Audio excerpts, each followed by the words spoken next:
పసుపు. పసుపు అండి. రోజువారీ వాడే పసుపు కిలో మహా అయితే ఎంతుంది? 200 ఉంటుంది, 300 ఉంటుంది. అమెజాన్‌లో చూసుకోండి.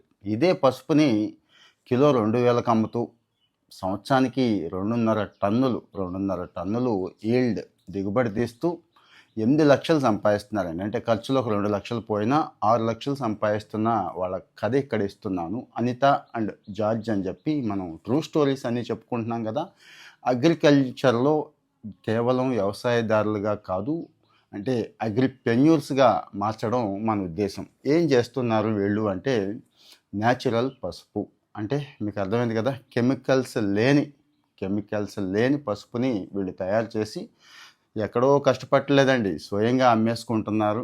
కిలో 2000. మళ్ళీ గుర్తు చేస్తున్నాను, ఇప్పుడు స్టోరీ కాదు ఇది, ఆల్మోస్ట్ 10 సంవత్సరాల నుంచి వీళ్ళు కష్టపడ్డారండి. ముందు 5-6 కిలోలు, తర్వాత 25 కిలోలు, తర్వాత టన్నుల్లోకి వచ్చారు. వీళ్ళు ఏం చేస్తున్నారంటే న్యాచురల్ పసుపు.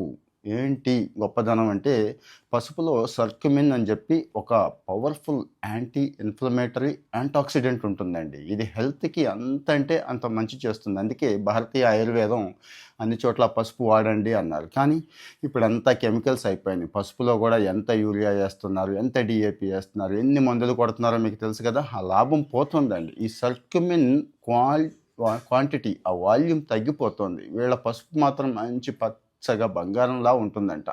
వీళ్ళు ఏం చేయట్లేదండి, ఉన్న పశువులు ఉన్నాయి కదా, ఆ పశువుల పేడంతా కూడా అక్కడ వాడేస్తున్నారు. ఇంకా బయో ఫెర్టిలైజర్స్ ఉంటాయి కదండి, చాలా ఉంటాయి. బయో ఫెర్టిలైజర్స్ వాడుతున్నారు. వీటితో మంచి దిగుబడి తీస్తున్నారు. స్వయంగా వీళ్ళే ప్రాసెస్ చేసుకుంటున్నారు. పసుపు వండటం అంటాం కదండి, ఆ వండటం అది కూడా వీళ్ళే చేసుకుంటున్నారు. ఇక ఆర్డర్స్ అంటారా, ఈ రోజున ఢిల్లీ, బొంబాయి, బెంగళూరు, చెన్నై దగ్గర నుంచి అన్ని చోట్ల ఆర్డర్స్ వస్తున్నాయి. ఇదే కాదు, జర్మనీ, జపాన్, ఇంకా ఆస్ట్రేలియా, కెనడా, ఇక్కడి నుంచి కూడా ఆర్డర్స్ తెచ్చుకుంటున్నారు. అంటే వీళ్ళ ఆలోచన చూడండి ఎంత చక్కగా ఉందో. మనం కూడా పండిస్తాం, ఎవడో ఒకడు వచ్చి కొనుక్కుపోతే బాగుండు అనిపిస్తుంది. కానీ బ్రాండింగ్ ఎవరు చేస్తారు, ప్యాకింగు, మార్కెటింగు, ఈ టిప్స్ మాకు తెలియదు కదా అంటారేమో.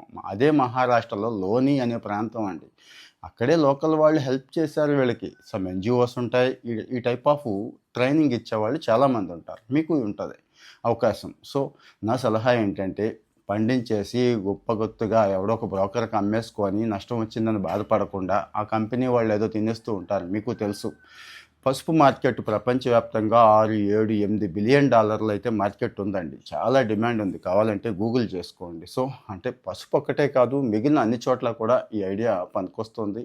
మీ ఒపీనియన్ కామెంట్లో చెప్పండి. ఇలాంటి మంచి స్టోరీస్ కోసం ఫాలో అవుతూ ఉండండి. కామెంట్లో